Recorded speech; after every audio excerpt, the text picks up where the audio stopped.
palestra do palestrante anterior, e num ponto eu concordo excepcionalmente, assim, 100% com ele, que médico tem que se preocupar em trabalhar. Médico tem que se preocupar em ser médico. Não dá para médico trabalhar se preocupando se o dinheiro dele está rendendo na bolsa, e não dá para médico trabalhar se preocupando se o processo dele está andando bem, o que está acontecendo, se ele não tem risco de ser processado daqui a uns dias, daqui a 1 ano, 2 anos. E é exatamente sobre isso que a compliance atua.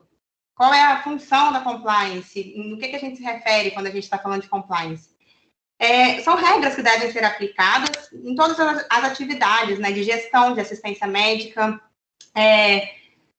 transformar essa atividade médica em conformidade com a legislação vigente. E eu trabalho há algum tempo só com médicos, eu atuo exclusivamente para médicos, né, dentro do direito médico, e eu sei que médico tem pavor de falar de direito, médico não gosta de termos técnicos, não gosta de saber do problema que está acontecendo. Isso é muito interessante da classe de vocês, né, que vocês estão entrando, porque vocês querem trabalhar em paz. É só isso que vocês querem. E é isso que a compliance vem trazer para vocês. O que é muito importante para a gente começar a falar de compliance? Compliance não é só para você não ser processado. Não é esse o único objetivo da compliance. É trazer uma sustentabilidade para o seu negócio. É transformar a sua atuação médica, da sua clínica, do hospital que você trabalha, até mesmo do seu consultório, transformar isso numa atuação ética, dentro das normas, dentro dos preceitos estabelecidos pelo CFM, né?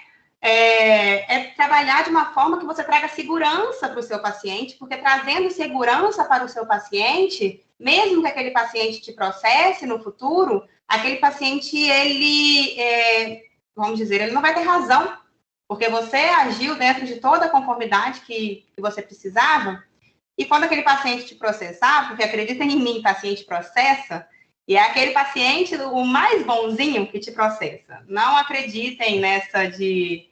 Aqui eu estou falando só para futuros médicos, né? Eu acredito. Então, eu posso falar um pouco abertamente. Não acreditem nessa de relação médico-paciente, tem que ser harmoniosa, vai ser perfeita, e se eu tratar bem o meu paciente, ele não vai me processar no futuro. Não tem disso, gente, não tem disso. Se vocês pegarem alguns processos para vocês olharem o que acontece, paciente mente, paciente inventa, paciente vai em outro médico, e esse médico, ele mente para esse outro médico, e esse outro médico, ele faz um juízo de valor em cima daquele trabalho que você fez anteriormente, sem te dar nem a chance de falar. E isso é muito complicado, né? Então, onde entra a compliance? É nessa prevenção, de agir de acordo, né, com a legislação, qualidade de serviços, trazer a ética para você não sofrer processo, não só processo de paciente, mas processo também no CRM. O CRM é quem mais processa médicos hoje em dia, porque são infrações éticas, né? Se você vai contra o Código de Ética Médica, você vai sofrer um processo no CRM, e existem são 5, na verdade, punições que você pode sofrer, e a última delas é a perda do seu registro. Então, não, processo no CRM, sindicância, coisa boba, nada a ver, não. Pode custar sua profissão isso. Não é coisa boba, não é, eu vou escrever lá qualquer coisa, não faça isso. Esse processo pode custar a sua profissão. Mas, continuando, para além disso tudo que eu falei, o compliance ele também traz uma prevenção de um prejuízo financeiro para a sua clínica, para o seu consultório. Financeiro, tanto no sentido de processos mesmo, de indenizações, quanto no sentido de retrabalho, de você ter que refazer procedimentos, né, dentro da sua clínica, dentro do seu consultório, que se tivessem sido feitos direito, seguindo protocolos, desde o primeiro instante, eles não precisariam ser refeitos. E o principal prejuízo que a gente tenta evitar com compliance é o prejuízo ético, que é o prejuízo perante a sociedade, de maneira geral, é a reputação do médico. Vamos falar, né, mais claro. A reputação do médico. Quando acontece um inconformismo, né? Eu gosto de chamar de inconformismo, quando acontece algo errado, quando não é algo errado, é isso que eu não gosto de usar. Quando tem algum procedimento, algum ato médico que acaba caindo naquela hipótese que acontece algo ruim com o paciente, é um infortúnio, e o paciente não se conforma com aquilo, a primeira coisa que ele faz, na maioria das vezes, é ir para a mídia. E a mídia já julga esse médico como cometeu erro médico. Então, esse médico, o nome desse médico já vai para a mídia como, olha, doutor fulano de tal, cometeu erro médico, errou no procedimento do paciente, né? Muitas das vezes o paciente não é identificado, mas já fica rotulado lá como erro médico antes mesmo de ir para a justiça, antes mesmo de você ter essa possibilidade de se defender. Então, essa parte da fama, né, do médico, da reputação do médico é muito importante de ser preservada.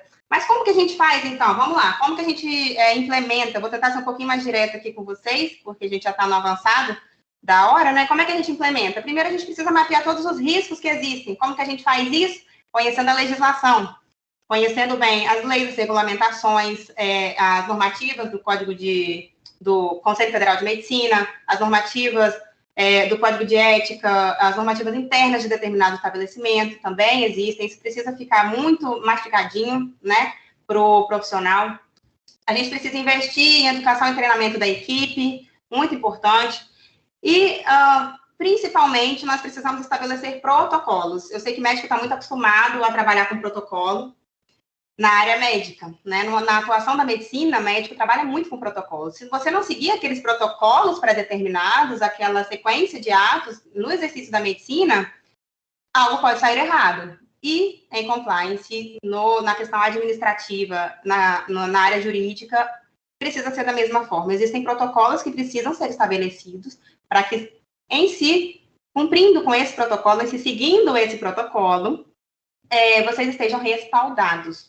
Vocês tenham segurança para trabalhar, porque vocês estão seguindo algo que tá de acordo com a legislação, e vocês trabalhem em paz. Vocês se preocupem somente em trabalhar, em atender os pacientes de você, em exercer a medicina com o melhor de vocês, com a melhor técnica que vocês possuem. Então, vamos lá. Quais protocolos a gente precisa estabelecer? Primeiro deles, vou falar de alguns, aqui não tem como falar de todos, alguns protocolos que são importantes de serem estabelecidos. Protocolos de contratos. Contratos precisam existir em todas as relações que envolvem o médico. Primeiro, você vai trabalhar em consultório, você vai trabalhar em clínica, você vai trabalhar em hospital, você vai dar plantão, vai ser por atendimento. Que dia você vai receber? Quanto você vai receber? Você vai receber por atendimento, por hora? Isso tudo precisa estar determinado em contrato. Se você passar do seu horário do plantão, por exemplo, o seu sucessor no plantão ele não chegou, você não pode simplesmente sair do plantão, né? A passagem de plantão ela precisa ser presencial, senão pode ocasionar, né, até uma omissão de socorro, caso aconteça alguma coisa. E aí, você vai receber se você ficar 2, 3 horas a mais esperando, enquanto o diretor técnico decide, consegue resolver o que faz? Isso tudo precisa estar determinado em contrato. Se você vai ser contratado pela CLT, por exemplo, você precisa ter esse contrato de trabalho também. Se você vai ter um consultório, você precisa ter um contrato com os seus pacientes, mas contrato com paciente, Marina, ninguém faz isso. A maioria realmente não faz. Um contrato com paciente para consulta de rotina, para procedimentos de rotina, isso não é feito. Mas é muito importante fazer. O que vai estar estabelecido nesse contrato? Vai estar estabelecido os limites das relações de vocês. Se o paciente marca falta, eu posso cobrar? Pode. Se tiver estabelecido no seu contrato, você pode cobrar por essa falta desse paciente. Certo? Tempo limite para retorno desse paciente tem que estar estabelecido em contrato também. Tá? Numa consulta, você solicitou certos exames e esse paciente tem 15, 20 dias para retornar, isso tem que estar estabelecido em contrato. Se ele retornar depois disso, vai ser cobrado outra consulta. Atendimentos por telefone ou por WhatsApp, qual o limite disso? Precisa estar muito bem delimitado só um minutinho, desculpa. Precisa estar muito bem delimitado no contrato isso. Contrato para procedimentos. Contratos para procedimentos são indispensáveis. Não existe outra palavra. São indispensáveis. Mas é um procedimento simples que eu vou realizar no consultório. Contrato para procedimento é indispensável. Qual o procedimento que vai ser realizado? Qual produto? Qual a técnica? Qual será a forma de pagamento? Vai ser quitado tudo antes do procedimento? Vai ser quitado depois? Quantos retornos vão ser necessários? Quais as condutas que o paciente, né, vai ter que... Quais as condutas são obrigação do paciente? Quais condutas são sua obrigação? Isso tudo tem que estar muito bem estabelecido em contratos. Contrato com fornecedores da clínica, do consultório, contrato com planos de saúde também, eles precisam existir escritos e precisam estar muito bem delimitados, porque você pode perder seu credenciamento por coisa boba, sabe? Porque você cobrou uma consulta de telemedicina, por exemplo, que estava escrito lá, que não tinha previsão, que tinha previsão para ser cobrado pelo plano de saúde, você cobrou particular, por exemplo, né? Você pode perder seu credenciamento no plano de saúde por conta disso. Um segundo ponto que é muito importante de ter protocolos para preenchimento, para que você fique respaldado, é o prontuário. Uma coisa que é muito importante do médico entender é que a sua responsabilidade enquanto médico, ela está limitada às circunstâncias do seu atendimento. Não é possível que você seja responsabilizado por uma coisa que você não tinha condições de fazer, por uma coisa que estava fora do seu alcance, fora por exemplo, né? Se você solicitou retorno em 30 dias para aquele paciente, e aquele paciente não veio, você solicitou acompanhamento semanal daquele paciente, e aquele paciente não veio, e aconteceu um infortúnio, aconteceu o pior que poderia acontecer daquele procedimento que você fez por conta dessa falta de acompanhamento médico. Você não tem como obrigar que o paciente vá até o seu consultório. Isso está fora da sua alçada. Só que, muitas das vezes, as circunstâncias do atendimento, elas existem, mas elas não estão no prontuário. Se não estão no prontuário, se não houve essa documentação, esse registro de tudo que está acontecendo, é como se não tivesse existido. A prova disso fica muito complicada, porque vai ser a sua palavra contra a palavra do paciente, sem aquele registro que tem fé pública, que é o prontuário. Então, gente, se o paciente não retornou nas consultas que você solicitou, consta no prontuário. Solicitei consulta semanal, o paciente não veio, pode abrir o prontuário e falar, paciente não retornou. Ponto. Outro exemplo, você está numa UBS, por exemplo, e você está com um paciente que precisa de transferência. Precisa de remoção para UTI. Ali onde ele está, você não tem suporte para atender aquele paciente. Aí você liga para o SAMU, você liga para a ambulância particular, você liga para a remoção particular. Não tem. Não tem como, não tem ambulância, não tem SAMU, não tem nada disponível. O que você vai fazer? Você vai registrar isso no prontuário. Você não tem como sair de onde você está com seu carro pessoal, largar seus outros pacientes e levar esse paciente que está grave com seu próprio carro na UTI, em outro hospital. Não tem como fazer isso. Está fora da sua alçada, entendeu? Então, se acontecer algo de ruim com aquele paciente enquanto ele está ali na UBS, mesmo que sob os seus cuidados, você está fazendo o seu melhor com aquilo que você tem, só que isso precisa estar registrado no seu prontuário. Seu prontuário tem que estar assim, lindo. Seu prontuário ele tem que estar preenchido de uma forma que não dê margem a outras interpretações da realidade daquele momento. Eu sempre falo que tem paciente que chega no consultório te ameaçando, te xingando, e, né, que esperou muito tempo na sala de espera, né, do pronto-socorro, aí te xinga, te ameaça e invade consultório. Consta isso no prontuário, pode escrever, e não coloca assim palavras de baixo, o paciente usou palavras de baixo calão, não coloca isso não, pode colocar as palavras que o paciente usou mesmo. Coloca, doutora, mas eu vou colocar lá no prontuário um monte de palavrão, de xingamento, coloca, porque depois, caso isso venha virar processo, o juiz tem acesso a exatamente aquilo que o paciente falou. Outro caso, se você está tentando uma remoção do paciente, não tem vaga de UTI em nenhum local, consta a hora que você tentou a vaga, eu consultei, ainda não há vaga. Daqui a 1 hora, 2 horas, consultei novamente, ainda não há vaga. Daqui a 2 horas, consultei novamente, ainda não há vaga. Você pode ter ficado a tarde inteira tentando vaga para esse paciente. Se você só constou uma vez no prontuário, parece que você só tentou uma vez. E vai parecer que esse paciente ficou lá 6, 8 horas abandonado, que não foi verdade. Mas isso precisa estar no seu prontuário, tá bem?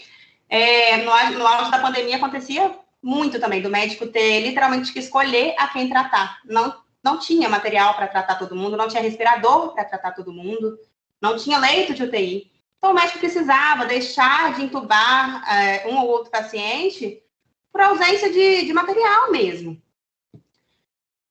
Que você precisa constar isso. Deixei de... tem indicação de intubação, né? Dito, você consta. Deixei de fazer esse procedimento por ausência de material, hora dia tal, hora tal. Vai estar lá no seu prontuário. Você está respaldado, entendeu? Você não tem como ser responsabilizado por algo que você não tinha. Agora, vamos para o exemplo de consultório. O paciente do seu consultório ligou, que ele está descompensando, está em casa, está descompensando, um parente dele te ligou para te dar esse relatório que está acontecendo, te pedindo orientação, você dá ali os primeiros socorros, né, para aquele paciente, orienta uma medicação ou outra e orienta aí para o pronto-socorro. Sua orientação foi essa. Assim que você tiver a oportunidade, abre o prontuário desse paciente, o prontuário eletrônico,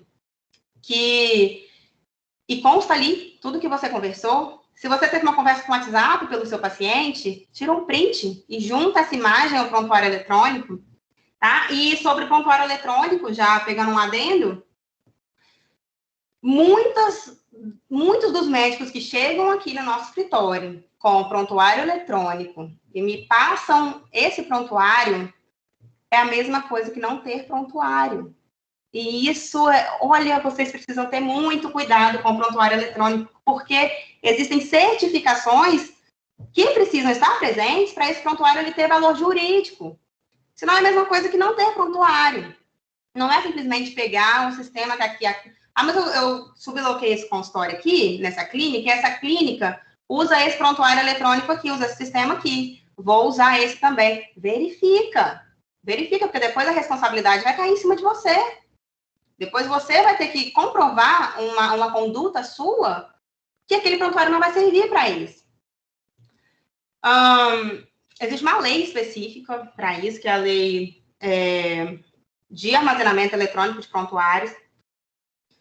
E uma das exigências dessa lei, que essa lei determina, é que o prontuário ele precisa ser assinado com certificado digital. Então, não é só um login e senha que vai estar te respaldando. Você precisa registrar esse prontuário e assinar esse prontuário com um certificado digital. O que isso te garante? Que o seu registro não vai poder ser modificado. Se vocês, não sei, né, qual período vocês estão, já estão no internato, de repente, vocês estão lá auxiliando no registro de prontuário, se vocês conseguem voltar no registro de ontem, de anteontem, e mudar o que vocês colocaram, abre o olho. Isso não está válido. Um bom prontuário eletrônico, vocês não podem conseguir mudar, tá bem? Eles precisam ter, são requisitos mínimos, né, de segurança, porque, principalmente agora com a nova lei de proteção de dados, os dados da saúde são dados sensíveis, então eles requerem uma proteção especial. Além de todas as normas que a gente já tinha de sigilo profissional, a gente precisa ter um cuidado extremo ainda com o prontuário eletrônico, porque ali estão dados sigilosos. E, além de dados sigilosos, são dados sensíveis sigilosos, que são como se fossem dados pessoais qualificados, né? São mais importantes, que são dados relacionados à saúde. Então, existem certificações que vocês precisam verificar, né? Mas, quando chegar o tempo, se vocês tiverem alguma dúvida em qual certificação é necessária, essas questões mais técnicas, vocês podem me perguntar, tá bem? Mas gravem que certificado digital, e é o certificado digital do ICP Brasil, que é o aceito, né, aqui no Brasil, que vocês precisam ter para esse prontuário eletrônico estar válido.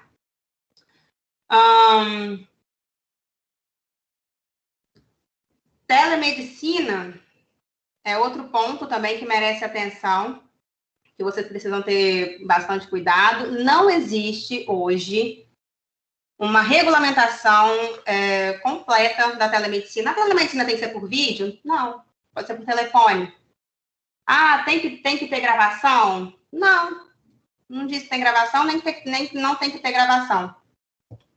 Não diz que que precisa ter, né, termos de consentimento, não diz nada disso. A legislação não é clara em relação a isso. O que eu oriento sempre? Use um sistema de telemedicina também certificado. Existem alguns certificados, tem certificado americano, que é o HIPAA Compliance, tem o certificado europeu, que é o GDPR, que eles, normalmente, as plataformas que têm esses certificados, elas protegem bem a você, elas têm uma criptografia dos dados sensíveis, que é muito importante, registro de informações em prontuários eletrônicos, essas mesmas plataformas já costumam ter um prontuário eletrônico que é bem respaldado, que tem valor jurídico, tá bem? Um termo de consentimento prévio, eu sempre indico fazer também. Antes de começar a telemedicina, antes do teleatendimento, né, antes de começar essa consulta, fazer com que seu paciente, nem que seja, a maioria dos programas tem esse termo, né, esse termo padrão, que ele coloca o aceite, que aceita ali os termos de ser atendido por telemedicina. Mas se você vai fazer isso por consulta de WhatsApp, por exemplo, pode fazer por vídeo do WhatsApp, pergunta ao seu paciente, faça essa primeira pergunta. Se você vai fazer por telefone, faça essa primeira pergunta também. Se ele aceita, serve como termo de consentimento.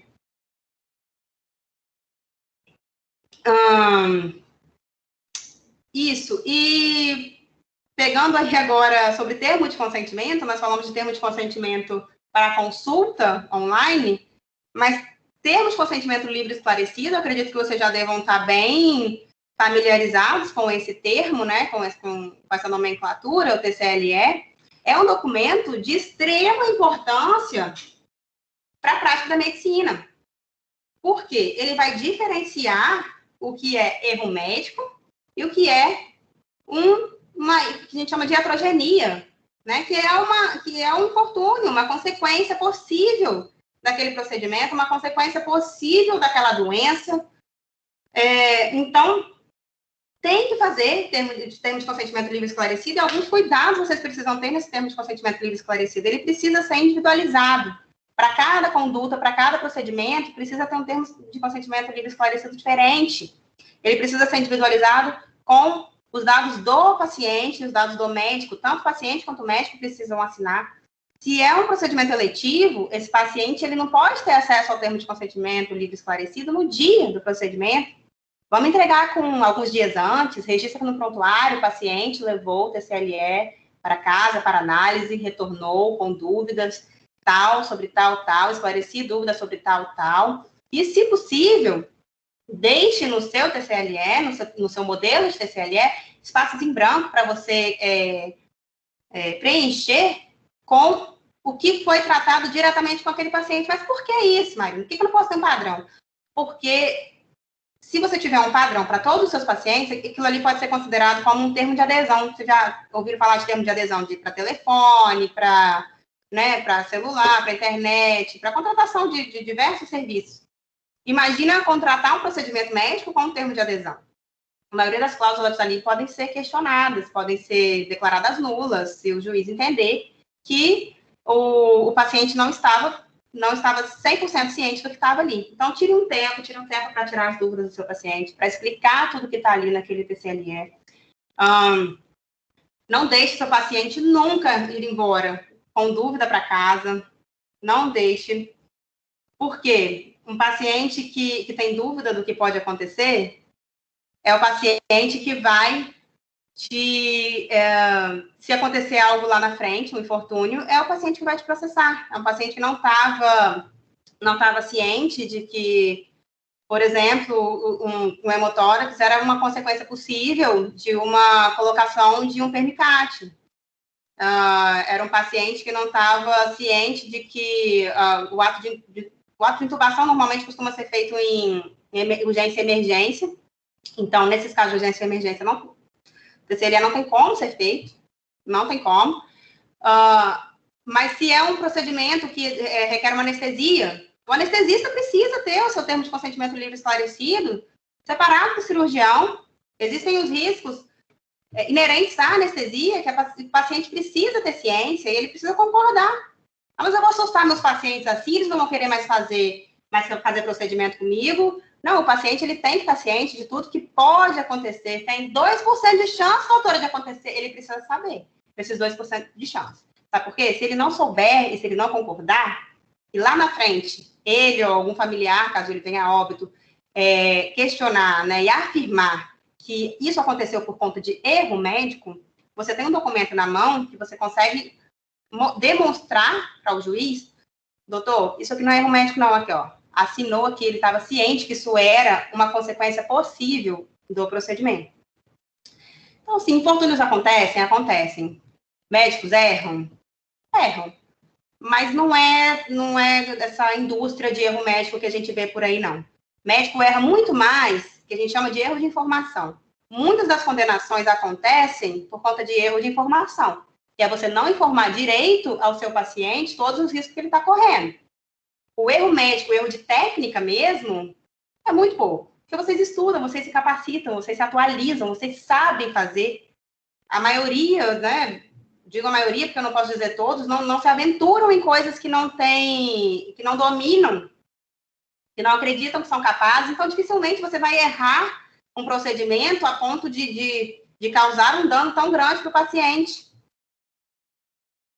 Então, explique. Tire de você esse erro de informação, tire de você essa carga, sabe? Porque ali você aplicando a sua melhor técnica, você fazendo o melhor para o seu paciente, mesmo que aconteça algo de ruim, mesmo que vá para um caminho que você não desejava, tem coisas que você não controla. Tem o organismo do paciente que você não controla, tem um pós-operatório que você não controla, tem questões, enfim, diversas, de medicamento, talvez até de fisioterapia, o próprio organismo mesmo, a cura do próprio organismo. Cada um responde de um jeito. Medicina não é uma ciência exata, que você diz que você vai fazer tal procedimento e vai ficar dessa forma. Não tem como vocês afirmarem isso. Pelo contrário, as consequências são inúmeras. E é isso que diferencia um erro médico mesmo de um inconformismo. A maioria desses casos de processo que vocês veem aí são inconformismos. São pessoas que, por exemplo, um óbito fetal, é como costuma acontecer, né? E acontece. E o obstetra prestou ali todo o atendimento, toda assistência que ele poderia, estava ali com consultas semanais. E o feto vem a falecer com 36 semanas, com 35 semanas, 34 semanas, já no final da gestação. Já havia acontecer com 38 semanas. É erro médico aí? Dificilmente. Dificilmente você vai ser erro médico, são coisas que acontecem. Um parto prematuro vai ser erro médico? Dificilmente vai ser um erro médico. São coisas que acontecem, é inerente ao fato de estar grávida, é um risco do fato de estar grávida, pode acontecer. Diabetes gestacional, pode acontecer. Óbito fetal, pode acontecer. Depende só do médico? Claro que não, depende de muita coisa. Mas, enfim, o que tem que ficar claro é tudo para o paciente. Tudo tem que ficar claro para o paciente. Não deixe nunca que seu paciente saia do seu consultório com dúvida, é a minha máxima. Seu paciente não pode sair do seu consultório com dúvida. Senão ele vai no Google, ele vai em outro médico, ele vai consultar quem quer que seja, que não vai saber do contexto todo, que não vai saber o que você falou, o que você fez, e esse paciente, ele já vai sair dali com a mente transformada de que o meu médico está errado. E para finalizar, gente, eu tentei ser bem sucinta aqui, né? Não sei se vocês querem perguntar alguma coisa. Consentimento, para ser dado, precisa ser do paciente. Olha o que a gente recebe aqui no escritório, que depois, esses são casos, não estou dizendo, esses casos que eu digo que a gente recebe são casos que não tiveram uma orientação prévia nossa, né? Que já vem para cá só depois que o processo pipoca. Que vem para cá com o termo de consentimento. Não, doutor, eu fiz termo de consentimento, eu esclareci tudo, estava tudo escrito lá. Falei, então traz para mim, deixa eu ver o termo de consentimento livre esclarecido. Estava assinado pelo marido, pelo filho, pelo acompanhante. Quem assina termo de consentimento livre esclarecido é o paciente. Se o paciente tiver entre 16 e 18 anos, ele assina junto com o responsável dele, mas ele assina também, ele já tem discernimento. Se ele for menor que 16 anos, e se você entender que ele já tem um discernimento para entender, às vezes um adolescente de 15, 14 anos já tem um discernimento grande, é legal colher a assinatura dele também. mas os pais dele têm que assinar. Se é um incapaz maior de idade, os responsáveis legais dele têm que assinar. Então, tenham cuidado nisso, saibam quem assina, quando assina, por que assina. É importante vocês saberem isso, porque um detalhe pode tirar a legalidade daquele documento de vocês, tá bem? E uma coisa que eu lembrei aqui, antes de finalizar, é sobre atestado médico. Teve muita pergunta sobre atestado médico lá no Instagram esses dias, e uma das perguntas que eu acabei não conseguindo responder lá foi sobre falsificação de atestado médico, o que fazer quando o meu atestado é falsificado, que mudam a data, mudam os dias. E existem formas de você fazer esse atestado de maneira que você evite essa falsificação. Por exemplo, data de atestado não pode nunca constar nem em cima, nem embaixo. Data de atestado consta no meio do texto, de preferência de forma cursiva. Aos 3 dias de agosto do mês de 2021. Não faz aquele atestado padrão e coloca a data lá no final. Por quê? O paciente tira uma xerox disso, coloca outra data. Apaga, coloca outra data. Ah, mas o paciente faz isso? Faz, gente. Mas tem isso. O que mais tem é gente querendo se dar bem em cima de uma oportunidade que enxerga. Dias, mesma coisa. Escreve e escreve cursivo. Não coloca só aquele entre parênteses, né? Aquele espacinho, aquele atestado impresso. E coloca entre parênteses só os dias, 2 dias, só o númerozinho 2. Não, isso dá para mudar, muito fácil. Não façam isso, escrevam de maneira cursiva também. CID, muito importante no atestado, a informação do CID. Você pode informar CID? Pode. Você pode informar o CID. Com o consentimento do paciente. Você tem que colher o consentimento do paciente ali para você poder constar um CID naquele atestado. Tá bem? Senão, você está quebrando um sigilo médico. Está quebrando seu sigilo profissional e você pode ser responsabilizado por isso. Tá joia? Vou abrir para perguntas agora. Já está bem avançada a hora. Passar para os administradores aí, para os coordenadores do curso. Tentei ser bem sucinta. E Marino, perfeito. Eu até tinha te falado para você ler umas coisas mesmo no seu Instagram, que o pessoal manda bastante coisa legal lá, eu estava vendo seus stories, muito bacana. Obrigada. Me mandaram uma pergunta aqui no WhatsApp, tem uma aqui no chat, vocês podem perguntar, tá, gente? Podem mandar aí no chat e a gente vai repassando para ela. Se tiverem perguntas de outras áreas também, que não seja compliance, né? Outras perguntas jurídicas dentro da área da medicina, vocês podem fazer também, eu estou aqui à disposição de vocês, tá bom? Isso. Qualquer coisa que vier na cabeça de vocês quando vocês estão no hospital, tipo assim, pô, posso fazer isso e tal, qualquer coisa que vocês lembrarem, pode perguntar, que é muito importante, isso é um medo mesmo que a gente tem. Agora, no internato, eu fico vendo, assim, umas estratégias que os médicos têm, que eu acho muito interessante, que a gente não aprende na faculdade, mesmo na matéria de bioética, que é maravilhosa, mas tem coisa que só na prática mesmo, gente, e também conversando com pessoas do direito, né, que eles têm muito mais conhecimento que a gente nessa área, tá bom? Aí deixa eu fazer a primeira pergunta aqui, que é do Guilherme também. Ele perguntou, até quando, uma pergunta bem interessante, sim, mais filosófica, né? Até quando o prontuário do paciente é uma prova, né? Porque o documento é redigido por um ser humano e é sujeito a falhas, é subjetivo, no caso. Aí, até que ponto, assim, em termos de julgamento, ele é considerado uma prova? Um processo? Uhum. Guilherme, então, o prontuário do paciente, ele tem fé pública. Então, ele é considerado prova até que se prove o contrário, na verdade. Então, se o médico escreveu ali, fez a transcrição de um exame, por exemplo, vamos pegar aí um exemplo de COVID, né? Comprometimento 50% do pulmão, né? E na hora que você junta aquela imagem, tá ali que não é 50%, é 25%, aqui, ó, teve um erro nesse prontuário. Mas até que se prove o contrário, com uma prova robusta, aquele prontuário tem fé pública. Só que, seguindo, claro, todas as recomendações anteriores que eu já falei aqui, todos esses certificados e essas proteções de dados que precisam existir. Tá bom? Existe uma certificação que é a SBIS-CFM,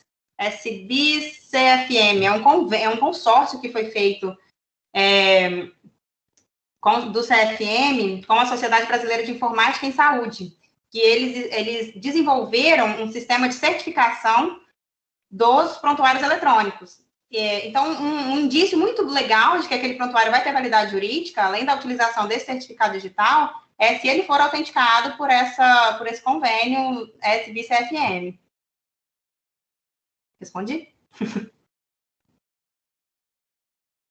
Perfeito. Eu até digitando aqui, isso é mais ou menos tem a ver com a tal da LGPD, né? Aquela Lei Geral. Também, isso. Igual eu falei, né? Os dados de saúde, eles são dados pessoais, eles são dados sensíveis, que precisam de uma proteção especialíssima. Se os dados pessoais, né, já precisam de uma proteção grande, os dados sensíveis são dados pessoais qualificados, eu brinco, porque eles precisam de uma proteção extrema. Eles têm previsões legais específicas que esse sigilo profissional pode ser quebrado, e tem pessoas específicas que podem receber esses dados. Um prontuário eletrônico que é facilmente hackeado, isso é perigoso demais. Perigoso demais. Show, perfeito. Aí mais uma pergunta do Rodrigo. Como que faz, nesse caso, se o paciente é menor de idade e vai sozinho para consulta? Como abordar? Quais cuidados a gente tem que ter? Consultar, você pode consultar normalmente. O adolescente, a partir de 12 anos, ele tem direito a sigilo médico mesmo. Você não tem obrigatoriedade de falar nada com os pais dele, a não ser que você perceba que esse adolescente ele está sujeito a risco. Por exemplo, eu dei esse exemplo até no meu Instagram esses dias, gerou uma polêmica. Paciente de entre 12 e 14 anos, menor de 14 anos, que vai num ginecologista, por exemplo, para pedir anticoncepcional por relações sexuais, isso precisa ser informado aos pais, ao conselho tutelar, e precisa ser notificado à autoridade policial também. Porque isso é estupro de incapaz, em qualquer situação. Não, mas ela não falou com o namorado dela. Não interessa. Isso é estupro de incapaz. Não, mas e o sigilo, como é que fica? Que não tem sigilo a partir de 12? Nesse caso, não tem como. Primeiro porque o seu paciente é que está sofrendo um dano, ele está em potencial perigo, certo? Ele está sendo um estupro, a sua paciente está sendo estuprada, então você precisa quebrar esse sigilo. E no segundo ponto, é um dever legal do médico. O médico, ele comete contravenção penal se ele deixa de informar sobre crime que ele toma conhecimento no exercício da medicina. Então, se você tomou ali conhecimento de, por exemplo, chega um paciente, até fugindo um pouco da questão do menor, mas chega um paciente que levou uma facada, que levou um tiro, que tem marcas de agressão, uma paciente que é vítima de violência doméstica, você tem a obrigação legal de fazer essa notificação, porque você tomou conhecimento ali. Diferentemente, se é o seu paciente que é o autor do crime. O exemplo clássico que a gente dá é a questão do aborto. Se a sua paciente cometeu o aborto, ali você vai tomar conhecimento da existência de um crime? Vai. Mas nesse caso, você vai levar a sua paciente a sofrer um processo criminal. Nesse caso, você não pode notificar esse crime. Então, voltando à questão do menor. Entre 12 e 18 anos, o menor, na verdade, a partir de 12 anos, né, isso não acaba, o menor ele tem esse direito a ter essa consulta de maneira 100% sigilosa. O que muda? Quando existe algum procedimento a ser feito. Ele veio para consulta de rotina, chegou no hospital e tal, tomou medicação, teve um cuidado, teve receita, exame físico, tudo ok, o paciente pode ir embora, sigilo. Aquele prontuário ali é completamente sigiloso. Agora não, o paciente chegou aqui sozinho e ele está com apendicite. Precisa passar por um procedimento de apendicite, que não é aquele procedimento de vida ou morte, né? Que pode esperar um pouquinho, mas você diagnosticou ali que ele precisa de uma cirurgia ou qualquer outra cirurgia que não seja ali de vida ou morte, você precisa colher o termo de consentimento livre esclarecido dos responsáveis legais, a maioria das vezes são os pais, né? Desse adolescente. Precisa, mas sendo o caso de vida ou morte, você tem a obrigação de agir também. Aí não espera responsável, não.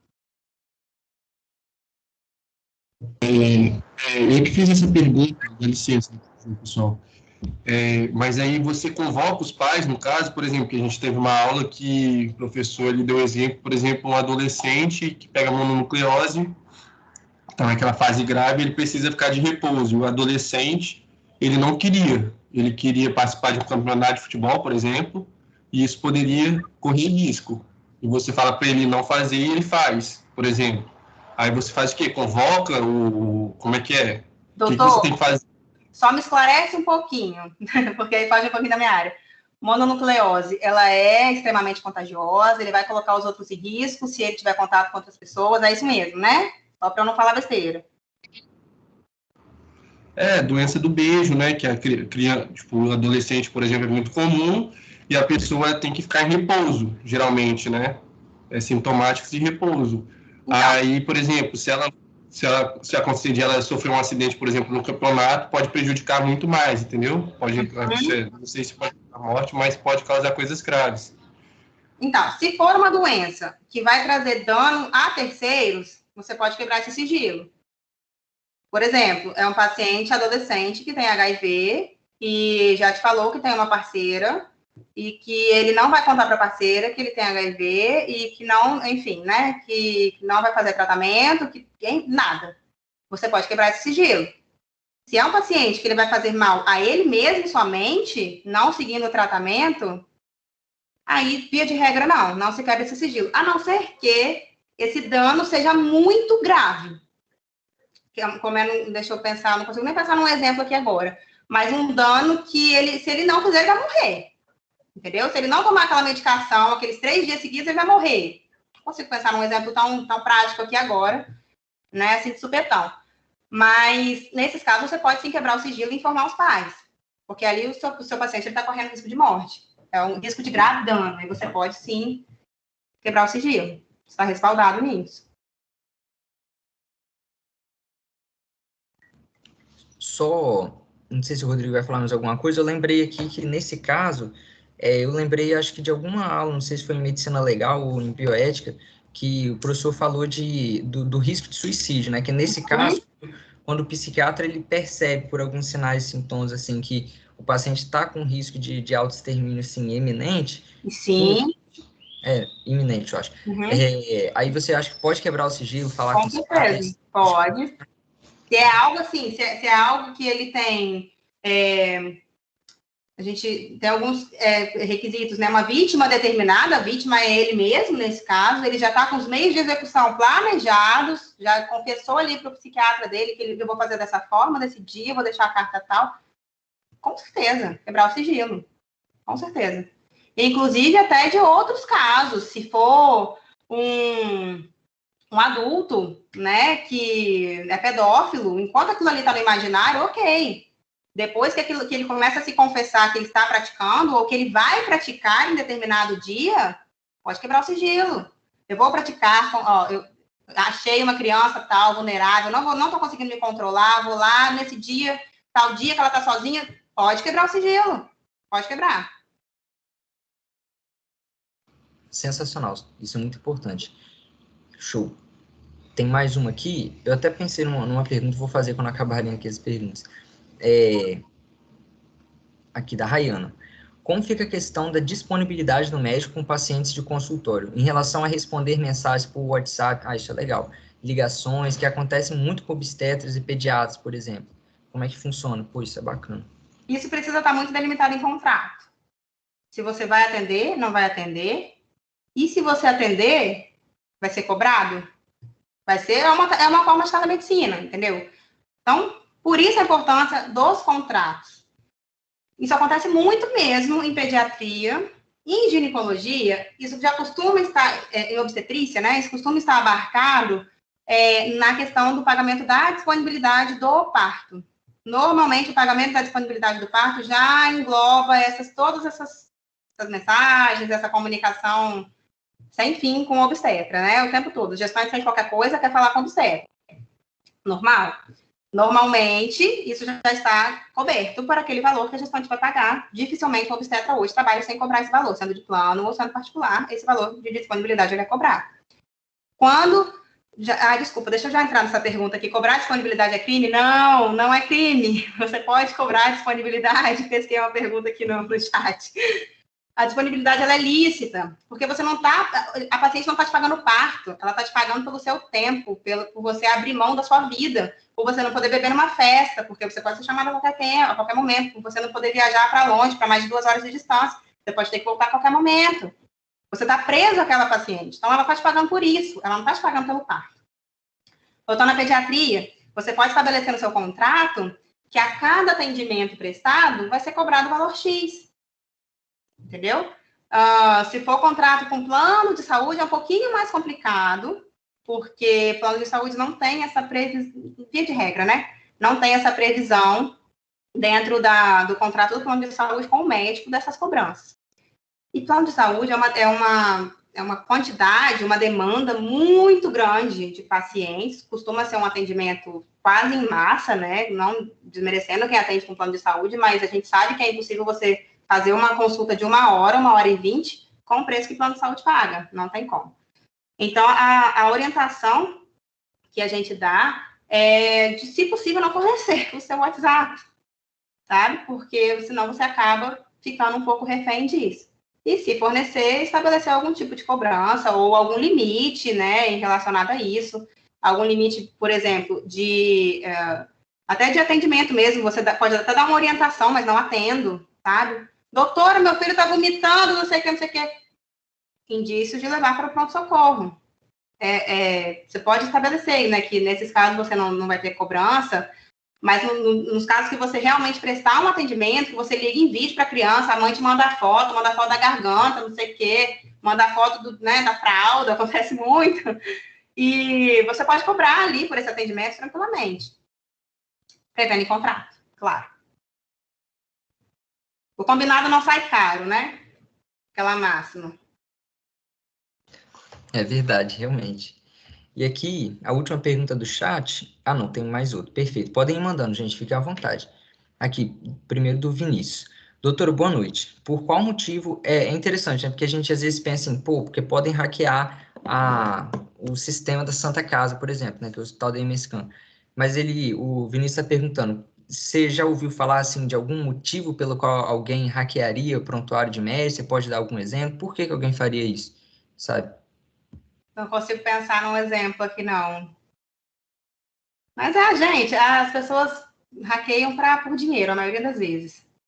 Né? Hackeiam documentos de escritório de advocacia, que não tiram o banco de petições de escritórios, de faculdades, de dados de alunos. Para quê? Para ter recompensa. Te devolvo se você pagar R$2 milhões. Acontece muito.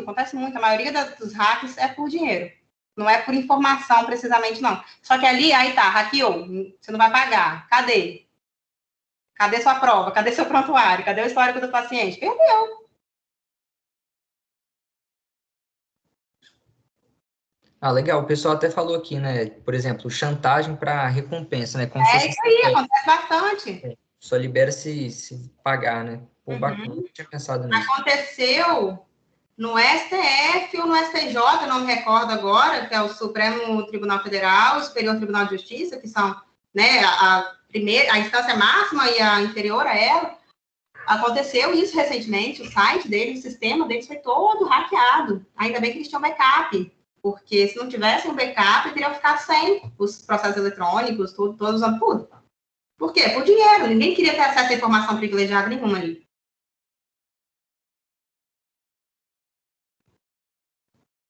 Aqui, a Duda até falou, né, que eu lembrei que ano passado, né, que acho que a gente estava até rodando na UBS, que a gente usa muito o sistema da prefeitura lá, né, a Rede Bem-Estar, aí parece que hackearam o sistema e eu nem sabia, mas ela falou que foi por causa de dinheiro mesmo. Legal. Quer dizer, não legal, né, interessante. Não legal. Mas interessante. Nunca tinha pensado nessas coisas. Legal. Interessante. E a última pergunta aqui, do Emanuel. Deixa eu ver se é a última. Mas podem mandar mais, gente, fiquem à vontade. Mas se tiver compromisso, pode falar, tá, Marina? Uhum. Aqui do Emanuel. No caso da telemedicina, que é um campo meio novo, as consultas devem ou podem ser gravadas? Quais são as questões ético-legais por trás disso? Ele perguntou. Então, não existe nem permissão, nem proibição de gravar consulta, tanto da telemedicina, quanto consulta presencial mesmo. O que existe é um cuidado muito especial com essa gravação e, preferencialmente, uma concordância do paciente com essa gravação. Tá bem? O paciente precisa ser informado que aquilo está sendo gravado e, de preferência, concordar com essa gravação. Ah, mas se ele não concordar, eu não posso gravar? Não é isso que eu estou dizendo. Estou dizendo que você vai estar mais respaldado se você tiver essa concordância expressa do paciente, tá bem? Pode gravar, eu acho até legal gravar e incluir no prontuário, deixa que vocês usem um prontuário bem, né, vou bater nessa tecla, um prontuário certificado, um prontuário seguro, eles aceitam arquivos de vídeo, aceitam arquivos de imagem, é legal, pode gravar. Mas também, se você vê que tem necessidade. Show, perfeito. Só vou fazer uma última pergunta que eu pensei aqui, e também só lembrar a vocês aí, quem não preencheu ainda, tá, o checkout, beleza? Pegar 3 para pegar o certificado depois. Só uma pergunta assim, mais geral, né? Porque você talvez já deve ter respondido bastante perguntas sobre isso, e uma um pouco mais específica, talvez, é sobre o óbito, o evento do óbito assim, do paciente. Por exemplo, o paciente está lá na enfermaria e entra em parada cardiorrespiratória, ele para. Aí, assim, primeiro, mais geral, a Lívia depois quer falar, vou passar a palavra para você, Lívia. Você se conhece, né? Sim, a Lívia chegou a cursar um pedacinho de direito comigo. Ah, show. A gente se conhece desde infância. Ah, legal. Ah, bacana. Então depois eu vou passar a palavra para você, Lívia. Mas assim, sobre o óbito, tem algum, na hora do preenchimento, porque eu ainda não presenciei nenhum, não, na verdade hoje eu presenciei um, mas assim, eu já vi prontuário, alguns prontuários de o preenchimento assim, do óbito, né, descrevendo como é que foi. Tem alguma dica, assim, alguns cuidados que a gente tem que ter na hora de relatar como é que foi o evento do óbito, o que que foi feito, quais manobras ou quais dispositivos, quais drogas, e também um pouco mais específico, que eu sempre fico pensando nisso, não sei se é uma coisa muito técnica, mas quanto de RCP, que é a reanimação RCP, cardiopulmonar, que a gente faz no paciente. Assim, eu já vi 3 ciclos, 10 ciclos, e assim, como que a gente justifica no prontuário que a gente parou, para a gente não se ferrar? Porque a família talvez depois pode chegar e falar, por que que parou? Por que que só fez 3 ciclos, 3 minutos, não sei, entendeu? Isso está dentro da autonomia do médico. Vocês estudaram, vocês têm conhecimento técnico, vocês conseguem avaliar quando é viável e quando não é viável. Isso está dentro do conhecimento técnico de vocês. E se alguém quiser discutir isso, vai ter que passar por uma perícia para saber por que, né? Por que poderia ter feito mais? A maioria das vezes não, gente. Vocês fazem tudo que está ao alcance de vocês e tudo que não está ao alcance. Chegam a fazer até mais do que teria sido, né, assim, necessário para vocês se respaldarem. Normalmente vocês vão além. A questão de preenchimento de declaração de óbito, né, para você dar aquele relatório do óbito, quanto mais minucioso você puder ser, melhor. É realmente escrever tudo. Na verdade, essa é a dica que eu dou para o prontuário de maneira geral. Quanto mais minucioso você puder ser, melhor. O paciente chega com dor na barriga, mas fala que o dedo tá doendo também. Escreve lá que o dedo tá doendo também, gente. Escreve lá. Vai fazer diferença, não. Talvez faça depois. Ele vai falar, mas eu estava com o dedo quebrado e o doutor no exame físico nem viu. Mas você não reclamou de dor. Mas escreve lá, estava com dor no dedo. Melhor pecar pelo excesso que pela falta. Com certeza, Emanuel. Com certeza. E assim, via de regra, né? Quem deve declarar, quem deve preencher a DO é quem constatou o óbito. Quem constatou o óbito, preenche. Mas o documento só chegou na troca de plantão, como é que eu faço? Eu posso preencher? Não fui eu que constatei presencialmente o óbito. Você pode preencher com base no prontuário, não tem problema nenhum, não. Isso acontece também. O melhor seria que seja quem constatou presencialmente o óbito. Nem sempre é possível. Não sei se declaração de óbito também é um assunto que interessa a vocês, para a gente falar mais um pouquinho. Tem várias peculiaridades aí. Perícia também, ali eu vi que alguém escreveu. Foi você, né, Bruno? Perícia médica também é um assunto muito interessante. Hoje mesmo lá no hospital a gente estava falando sobre preenchimento de DO, né, que uma residente lá de ONCO estava preenchendo da paciente, e também falar de perícia é muito bacana, né, perícia trabalhista, psiquiátrica, é um assunto bem legal. E também perícia de investigação lá do SVO, do DML, é bacana. É um assunto também que a gente pode falar. O Vinícius até colocou aqui, né, a conduta certinho, os 40 minutos de RCP. Minha mãe morreu assim. Meus pêsames, Vinícius. RCP iniciado às 9h10 e paralisado às 9h40. O preenchimento foi em tempo. Entendi. Então, tem tempo preconizado? A quantidade do tempo e não a quantidade de manobras, né? Sim. Tá, entendi. Entendeu? Entendi. Legal, bacana. a Lívia. Até porque essa questão de contabilizar quantas vezes é bem complicado, porque quando que começa uma e termina a outra, vocês vão ali no ato contínuo, sabe? Contabilizar em manobras é complicado. Número de ciclos, né? Fica difícil mesmo. A Lívia ainda tá aí? Quer falar, Lívia? Tem mais alguma pergunta, Bruno? Não, se alguém quiser perguntar essas nuances aí de TO depois, mas pode falar primeiro. Não, minha fala é só para agradecer a presença da Marina no nosso evento hoje e parabenizá-la, né, pela excelente fala. Com certeza foi muito produtivo, muito esclarecedor, né? Vários pontos que você tocou aí, que eu tenho certeza que eu mesmo, que sou também formada em Direito, não conhecia, né? Porque é uma especialidade nova. E é muito importante, né, para a gente que está se formando saber disso, porque às vezes na prática a gente não se atenta a esses detalhes. E parabenizar também, né, o Bruno, nosso diretor científico, pelo evento, excelente. Gostei demais das duas aulas. Excelente construção, condução também pelas redes de ajuda. Parabéns a todos. O evento com mais de 100 pessoas, né, até agora, 8h30. Obrigada pela presença de todos também, né? E obrigada mais uma vez, Marina. Bom te rever. Um beijo.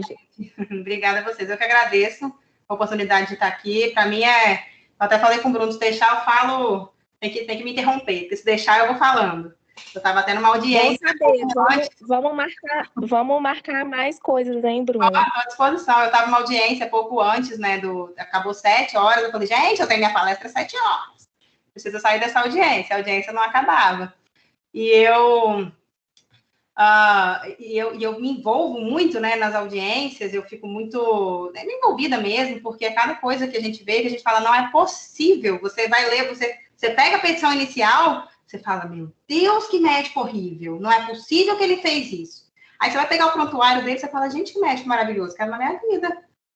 Entendeu? Porque a maioria das vezes é invenção de paciente, é advogado que compra aventura jurídica.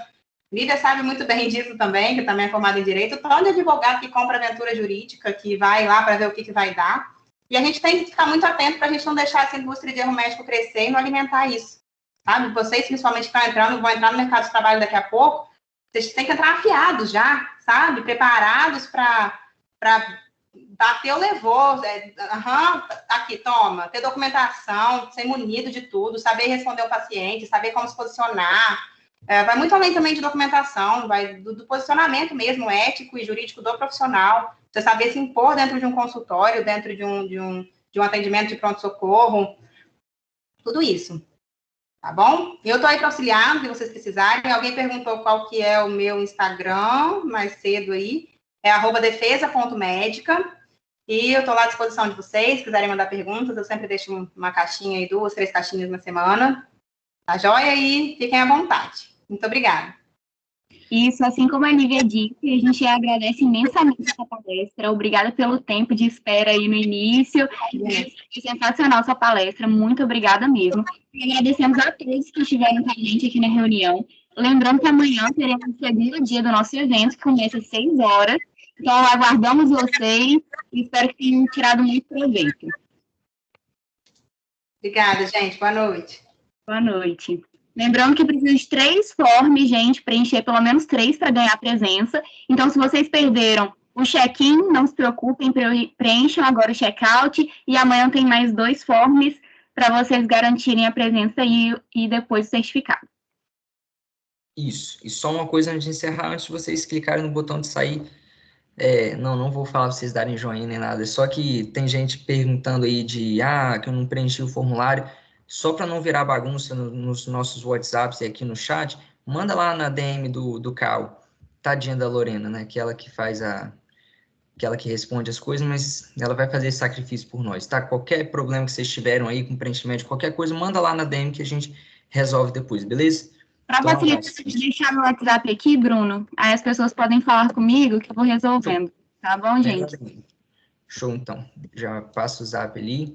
Então, beleza. Muito obrigado pela presença de vocês todos, galera. Se a doutora Marina, eu acho que ela ainda está aqui.